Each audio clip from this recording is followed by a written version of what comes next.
call the Finance Administration Land Acquisition Committee meeting for Tuesday, November 1st, 2016 to order at 6 p.m.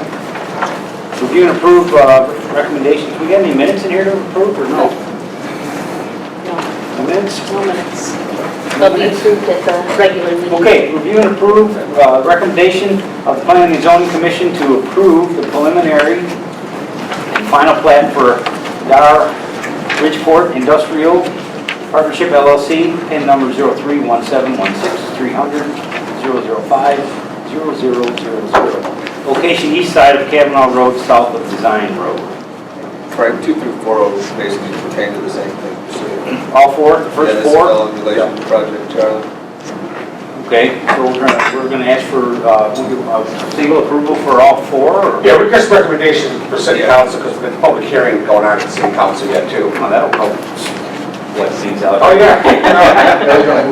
All right, so we have the first four items here that are all preliminary items to do with the final approval of the site plan for Preliminary, design final, road It's building. preliminary, final, and then annexation and then zone. annexation of the certain Because territory. part of the property is already zoned and annexed. Lardy property is not, so that's what the hearing's about. That's what I got it. Yeah. Did everybody have a chance to review that stuff today? I could have, Carrie was Yeah, I think we could just have Gary kind of give a highlight of what's going on, what related to the PGC meeting from last Thursday. Sure, Go from there. sure. We presented the proposal to the Planning and Zoning Commission a week ago, Thursday, I believe, for the same requests, and staff did have a number of topics that we wanted to discuss and have addressed. And we did feel comfortable, based on the conversations that we had had with the petitioner, moving forward with a conditional recommendation from the Planning and Zoning Commission to make sure that those items were addressed before it came to the City Council for formal approval. So we've been very busy in a short amount of time to get things squared away. And I believe as of the time the packet went out, we did have one remaining issue. I think you saw Ridge's response letter. So that identified the conditions that we had recommended to the Planning and Zoning Commission and how they proposed to address those. And we were comfortable with all but one of those. And that had to do with the easternmost access onto Design Road. Staff's position is that as it is currently drawn, that full access point is too close to that intersection, especially when trucks are going to be making that left-hand turn in. It would be crossing a left turn bay. A stacking for Design Road coming out. Had a conversation with Mr. Stelino, who's here from Ilion Partners this evening, and I think we have come to terms on that last remaining issue. And he is agreeable, and the petitioners are agreeable to limiting that to right in, right out now. And we have agreed that we will evaluate their traffic consultant, Kinley Horn's report as to whether or not it is appropriate for full access. Our concern at this point with the spec building is that if by chance this plan is circulated and somebody comes in and looks at it and sees that it's a full access point, and we still have concerns with that until we understand the operations of the particular tenant, that they're going to assume that it's okay. And we're saying it's not yet okay, it might be, but our preference would be to make sure that we're covered with that plan currently, which would be restricting it to a right in, right out. So you're going to look at that based on the tenant or based on the flow of in and outs throughout the day to determine whether it's right? It'll be a combination of both. We certainly will be looking at the volume of freight traffic that's going to be coming in and out of there, the timing of that, and how that works with, there is an access on the north side of the street into the site to the north. And that, in their defense, that's where they line that access with. I mean, so it does align with that particular access point. But again, because we have that protected left turn lane from eastbound Design Road, you generally do not want to design an access point where the oncoming traffic has to make an opposing left-hand turn into the site across that. Because some people are going to let somebody in. I mean, we've all seen that happen. So I guess what we're saying is that We're concerned with the full access point at that particular location. There may be some redesign that we can do based on the information that is submitted, and we're certainly open to evaluating that, and that seems to be acceptable to the petitioner at this point. So that was the last issue. And with that addressed, and we feel comfortable with that, we would recommend approval. Give you a little background of what the project's about.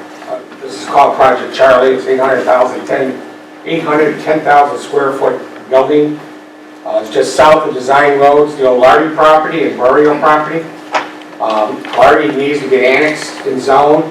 Barrio was already annexed in zone when they bought it a little over a year ago. So the public hearing will be on the annexation and zoning. And then Attorney Nenemick has been working with the annexation agreement, which is basically an amendment to include this property into the Bridgeport annexation agreement and zoning. The concerns that Planning Commission wanted to make sure got addressed for City Council was in regards to public safety. Because of it being a spec building, we really don't know what the highest best use is going to be. But if there was an access issue, they wanted that access issue to be reviewed further with engineering and traffic impact analysis, so it doesn't impact the overall master plan of the park. Because some of the things we've learned already, when we use Grass Camp Road as a turn and its holding area for Michelin, we got to make sure, because when 6 or 8 trucks get there and they're actually waiting, if there was another access, cross access that would have came across Grass Camp into the CDC building, those trucks would be blocking that access. Well, we kept it far enough away, that access, so that the 2 access points, we don't have that challenge. But the one thing we are learning about too is acceleration lane coming out of Michelin. We do have enough right of way to do that, but we didn't provide that as part of their site plan. But sooner or later, Grass Camps, for master planning, till we know everything about Grass Camp, main goal is to keep Grass Camp open 2 lanes north, 2 lanes south. So if there's any turn movements, those lanes got to be separate. Design Road's the same way. Design Road has to have at least 1 lane east and west, because that's a secondary road, because it actually dead ends into the rail yard to the west. So it doesn't have to be 2 lanes going east and west, but it has to have 1 lane always open, so there's no stacking on the roadway. If there is, they have to build that lane. And if you look at page 17 in your packet, it sort of gives you the outline of the project. And what Kerry was talking about is that northeast corner of Design Road. You can actually see the turn lane from Grass Camp, how it encroaches into this access point. So that's the main concern of Planning Commission. Ridge did say at that point that they were willing to put a right turn, right in, right out only. But they're asking that we can maybe reconsider once a user comes in. Well, the only way we could do that is that access would have to get reviewed again by the engineer and the planner before a permit would be approved. So permitting has been looked at. I mean, we're already mass grading out there. Kobe's already given a mass grading permit. The demo permits for the houses. Houses are down. We're waiting for a lot of sign-offs in regards to environmentals. I believe we got most of them in, not all of them in. So until they get actually annexed, we won't be issuing a building permit. We're ready to probably move forward on that probably in the next week to 10 days for this building to get started. So we're showing access both on Grass Camp and then 2 accesses up here on Design. That's what they're proposing, yeah. Yeah, there's a big challenge with Michelin, obviously, it's the security they've got set up. Exactly. They're stopping every truck out there for security reasons. CDC isn't it, on the other hand, those people are pulling in and out, so they're not creating a problem there. But if we'd have known Michelin was going to do that ahead of time, we might have worked out something else, some sort of holding lane with them. But I mean, obviously they're taking up a good deal of the park, and they're a valued customer, obviously. Yeah. But they've really kind of created their own challenge there with their own safety requirements. And we did recognize that with Ridgeway. So there's another access they got on Ridgeway. We made sure that whatever access points are going to be there, we did try to address that. The good thing about it is we have the right-of-way wide enough for to add more improvements if needed, if the traffic starts becoming a problem when we start building more buildings to the south. And that's the next thing that Ridgeport is planning on doing, and then Ileana and Gar is they're going to be coming in with a master plan for the whole park that'll be reviewed by everybody, and you'll be seeing it all probably in the next 60 days or so? 60 to 90 days. 60 to 90 days. Well, for this project, everything looks agreeable. Kerry just wanted to point out that access point for site plan approval. That'll still have to be reviewed if it's going to be a full or right in, right out. We're not approving that. When it comes for your motion, we're not approving that full access at this time. Tony, at one time we had talked about rail coming up through this area of Kavanaugh. What's going on with that? Is it going to be on the other side of Kavanaugh now, or do you know? Well, Mike can maybe talk a little bit. There is proposed rail to the west side of this property. There is. So if you look at the site plan, you're going to see a rail shown. So we worked with the rail company, and we were actually in the process of getting that building approved from the rail company to be serviced. So if and when a tenant requires rail service, it'll be as simple as coming to you for a permit and building the rail. It would have already been designed and pre-approved with the railroad. So you gotta come from the south to the north. So, as you can tell. Crossing. Sort of about where Mary Kavanaugh's property is, I think, is about where it's coming through. Across there. That's right. Yeah, if you go out there, you'll see that area stone there. Yeah, exactly. That actually was one of the issues that we raised with the Planning and Zoning Commission, was that if in fact that does come through, we will have an additional permit process to make sure that the appropriate safety measures are, separating the vehicular traffic from the rail traffic in and out of the site. So that is, we did raise that same concern, but because there is another permit review process, we will be able to make sure that all of that is addressed when it comes in. If and when the rail does come, like we said, it may or may not on this site. At Kavanaugh Road, there was one public comment at the meeting by Rich Reagan. He just asked a question about Kavanaugh Road. Access will always remain open until there's actually other roadways to be able to service their property, which is just south of here. And yes, we're not vacating Kavanaugh Road at this time. There is provisions within the annexation agreement that once we do have the road design done, that we may vacate Kavanaugh Road in the future. But the one thing that's being recommended by the engineers and by the public safety, if we vacate any roads, keep some type of a service corridor for utilities and service vehicles and emergency vehicles if needed to be in that way. So just like on Victoria, that Kavanaugh Road to the north, they are using that for utilities and they're using it for a service road to get between the two buildings for CDC and Victoria. So Kavanaugh Road is no longer a public access road, but it's still going to be used for services for us too. So the way this looks to me, the rail access to this property would be a pull in and then back out. It's not going to cross over Design Road eventually? No. Is that? No, the building to the north, which is Building Bravo, where CDC is in, would be serviced from the north heading south. Okay. So it would go around Batory and then service Building Bravo. So where you show a dead end in the building, they'll That is pull the in, true- they'll back out into the Yes. spur? Okay. Yes, sir. Now we won't have to worry about a crossing on Design Road. Yeah, I was wondering what the plan was eventually. I don't know if you were going to loop that back in somehow over there or not, no? They'll just back right out. Right.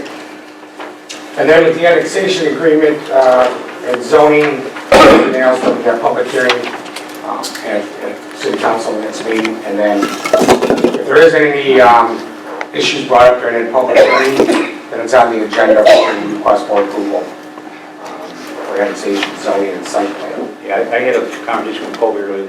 Chief's happy too. Police chief and fire chiefs? Yes. Everybody's good now? Okay. I think the final conversation and final negotiation on the last point that staff had that being worked out at Design Road, that was an answer. Because we had several meetings on this, and that had remained an issue until tonight. And the fact that we reached an accord, now I think everyone is pleased. Otherwise, it's very straightforward annexation. It's the Lardy property we're bringing in now. We've all known these properties over the years, your neighbors and everything else. So. Very straightforward. Anybody have any questions?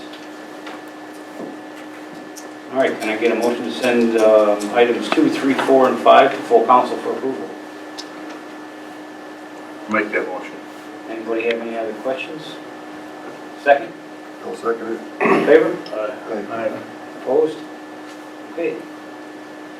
Let's move on to Westcom. Review and approve ordinance number 16-11-01-03, an ordinance accepting the request of Westcom for conveyance of a city cell tower and easement and for entry of the intergovernmental agreement for said transfer. That's the property over by the old police station, right? Yes, this is really a cleanup. We authorized to sell the tower over to Westcom, and then we just need to finally get all the conveyances, the deeds, and easement language worked out. So Attorney Urban finally got the documents from Westcom to meet his approval. He's going to be here about 6:30, so if you want to ask any questions, but he's given the green light as we reviewed it all.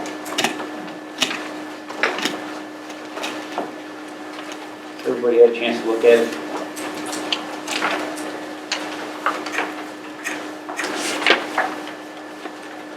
Does anybody see any issues that we need to address? Can I get a motion to send the approval of ordinance 16-11-0103 to council for approval? I'll make that motion. Second? I'll second it. Any other questions? Anybody got anything else? All in favor? Opposed? All right.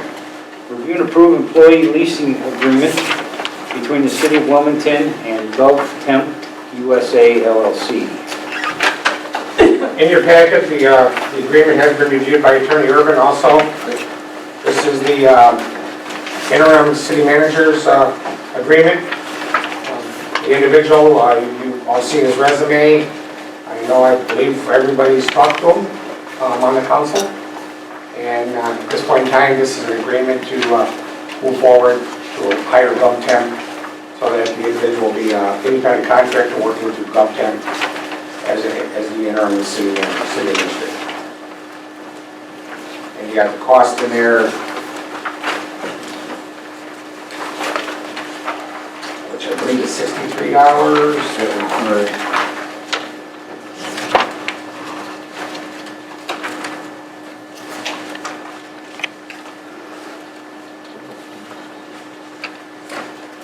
$63 an hour work hours are estimated at 40.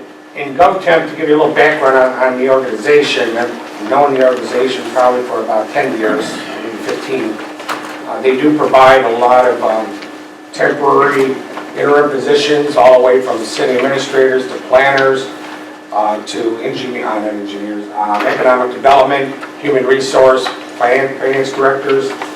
They're an LI corporation, and a lot of them, most of their temporary employees that they bring in are usually retirees or credentialed individuals that fit these positions. And the organization takes all the cost, including the $63 is all the cost from the employee. So we have no insurance costs. We have they provide workman's comp for the employee, all the benefits, and he basically is scheduled, per your schedule, 40 hours a week, if that's what's needed, type of thing. So, and there's a 30-day out clause. So at one point in time, if there's anything happening, contract can be canceled within 30-day notice.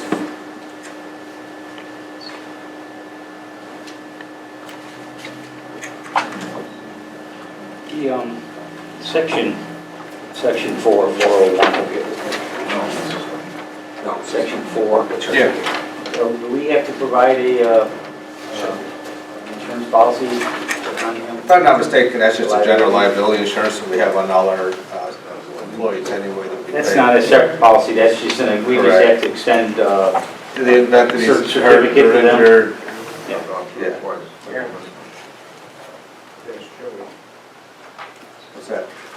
No, I was looking for the RDA, but he's already on the next You one. guys are on the other one. We're working on something. And Kim, can you confirm that with me too? Did you hear that in regards to the liability insurance? That just, Right, we got that covered under anybody that, yeah, they probably just want to be named.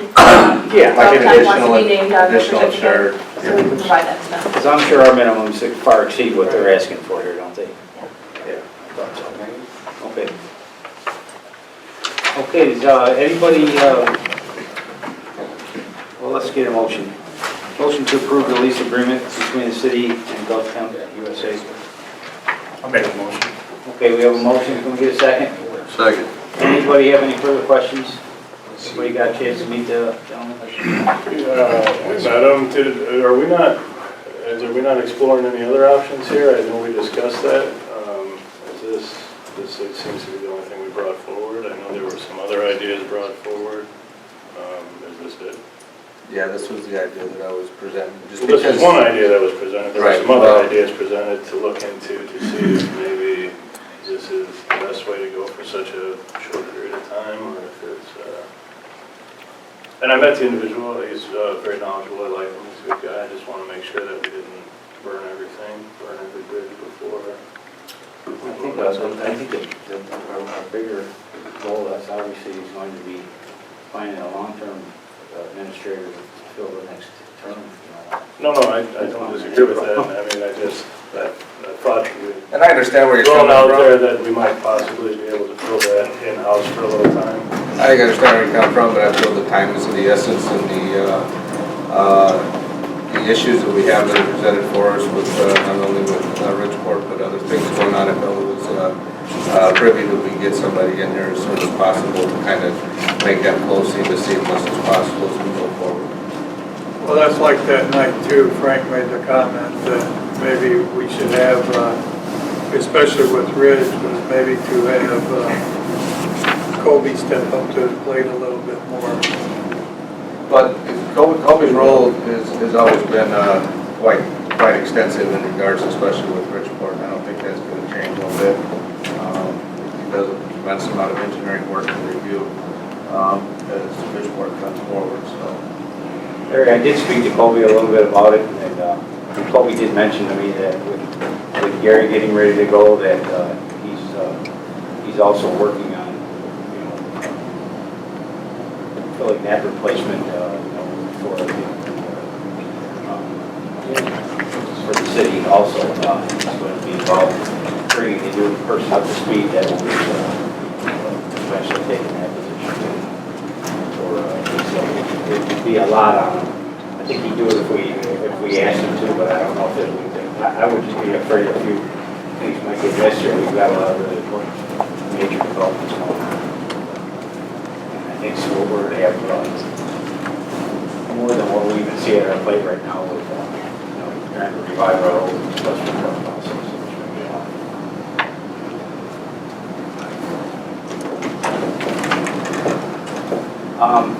We have a motion to accept the second. Yeah, we did. Okay, And the all in second. favor? Opposed? All right, thank you. All right, number 8. Number 8 is an informational with me leaving, and on the 18th, the 15th of November, you're going to be seeing a document called the 15th Amendment to the Redevelopment Agreement with Ridgeport. And there's also going to be a memorandum of understanding. So as part of the transition plan for exiting out, we're going to put something to where the attorneys and everyone will have a good understanding of what's been agreed upon into the Ridgeport project for all the TIF amendments, or TIF assignment of the TIF funds.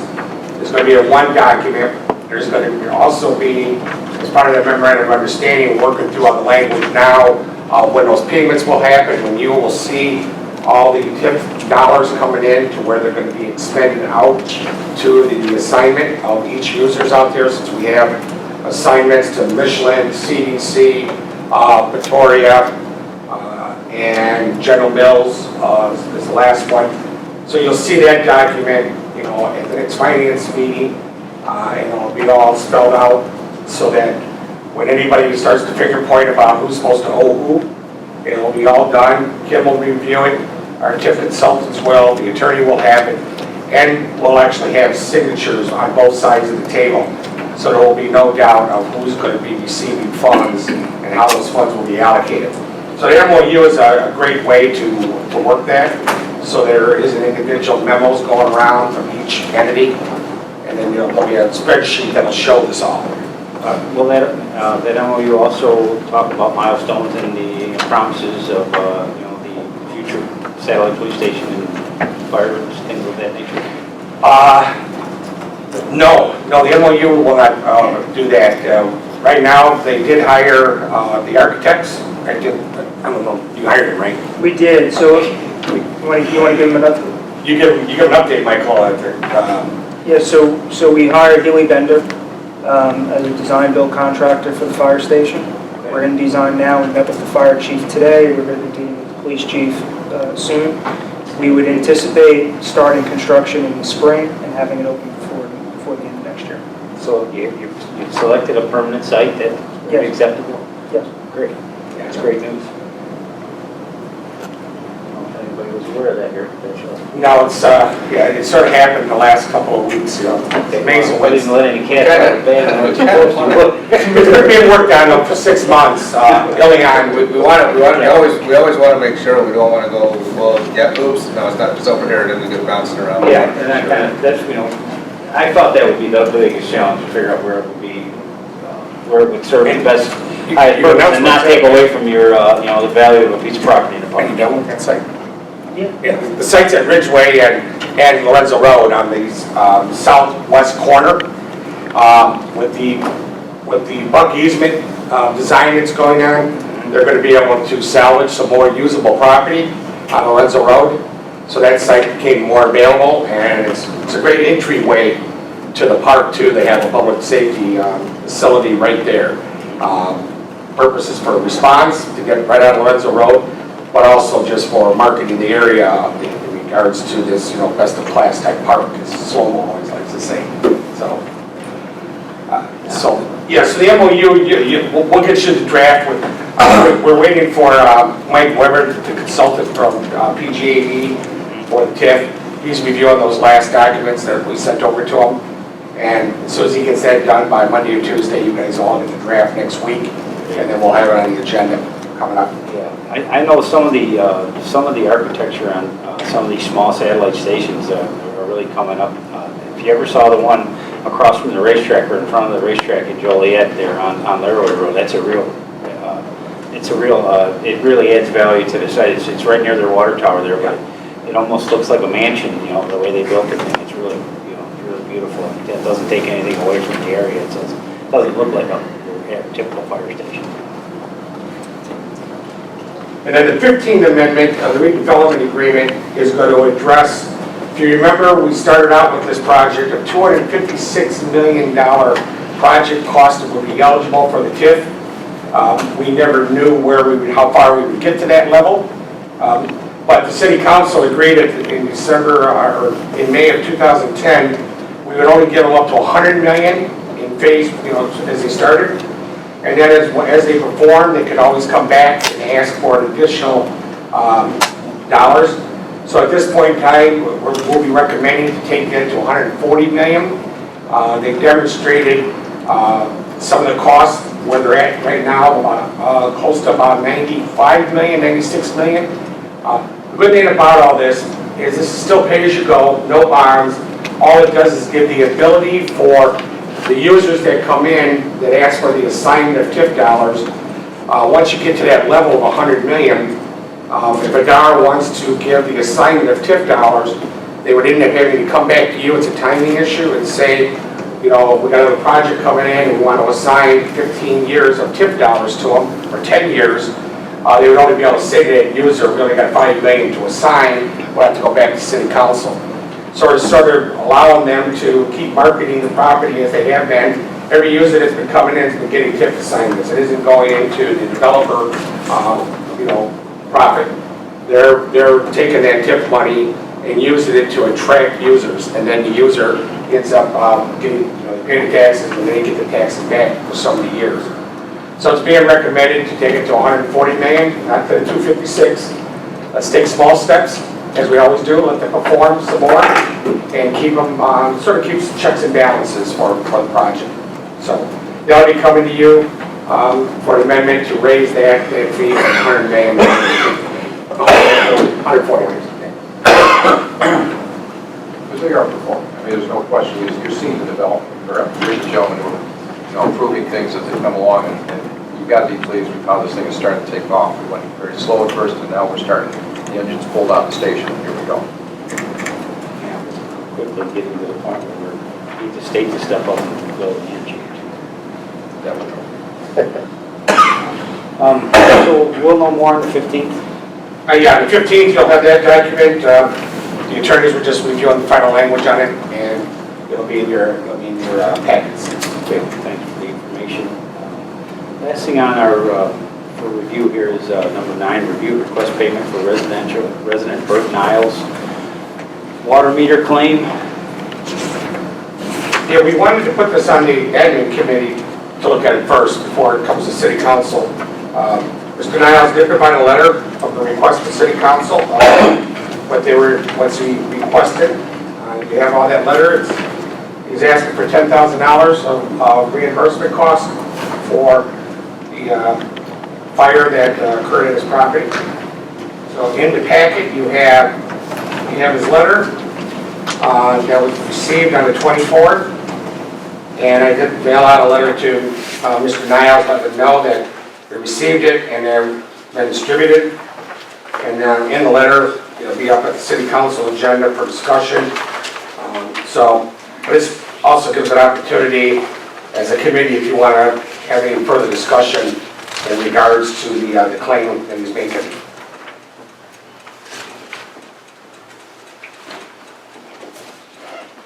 Recommendations from staff, from water department to finance to police chief, city administrator, is there's no evidence or even any recommendation to pay any claim at this point for what he's requesting. So I would tend to agree with that assessment from the evidence that I reviewed. If indeed Mr. Niles wants to get legal representation, I think that we need to turn this over to an investigator, and we need to turn over the evidence that we have and let a fire investigator make an assertion as to what happened, because I'm certainly not an expert, but just after viewing the photographs that I saw, it's very suspect as to what his claim is. we did add one more document. You probably didn't have any original packet that was here. Someone asked a question from our meter company. Did they look it over? So there is a Badger meter.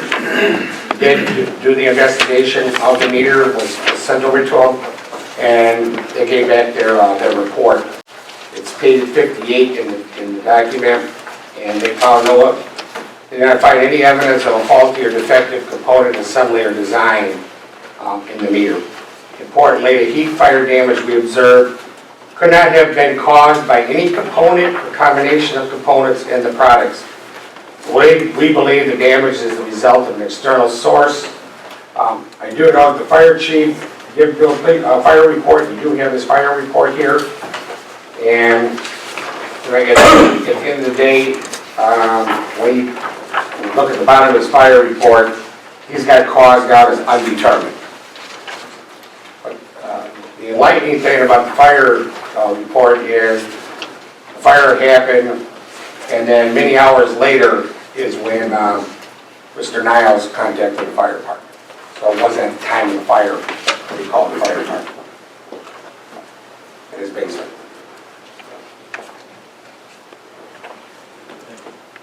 I think what's key also just in reviewing this, as you know, we replaced the meter and everything else, but we all have an obligation, it even indicates in the ordinance, we have an obligation to ensure that those meters are protected that are in our homes.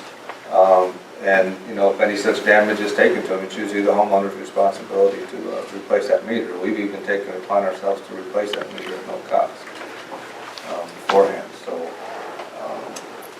Yeah, Frank, I tend to agree with you. If there really needs to be a more thorough investigation,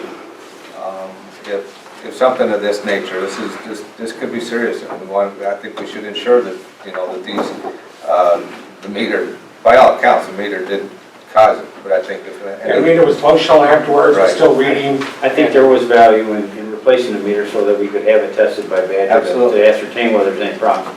We haven't had one other complaint from any other property owner about any of these meters at any other piece of property that the city has had one of those meters installed in. So I agree, I tend to agree that it was worthwhile to find out whether there was anything there, or at least to have it investigated independently.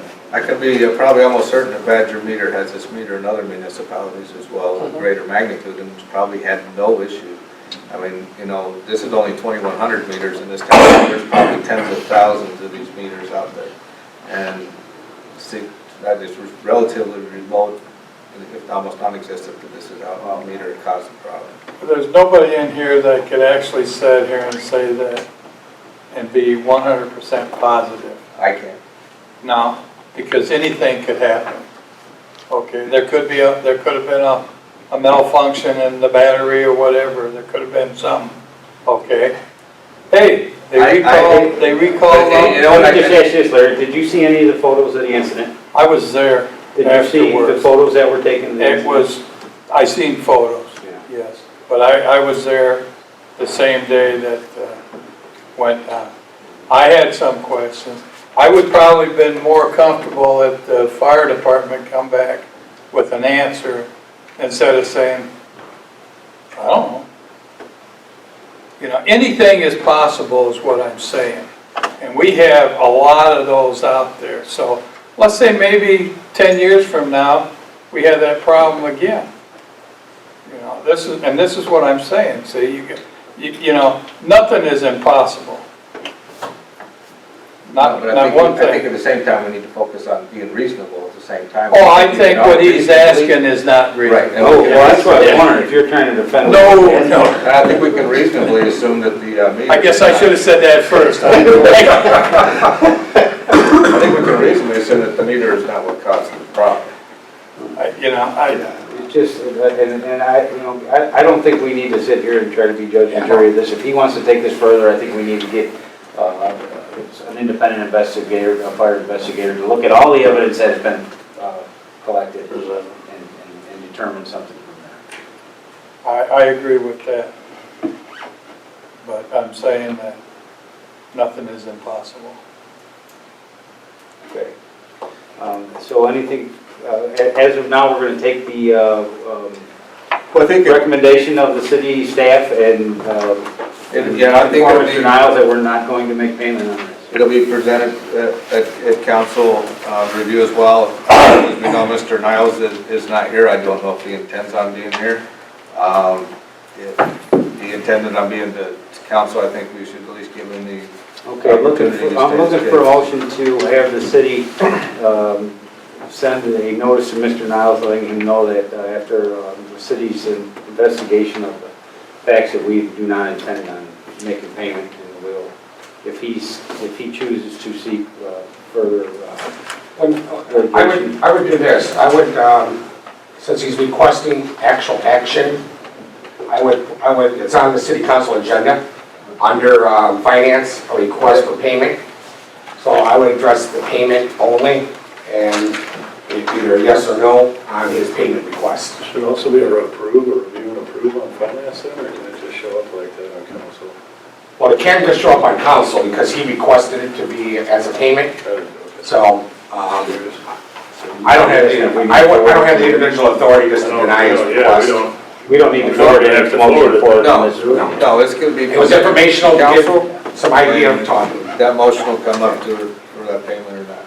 Okay. That's all we have. Anything else before this committee? Does anybody have any questions for, where do you go? John Irvin? Look,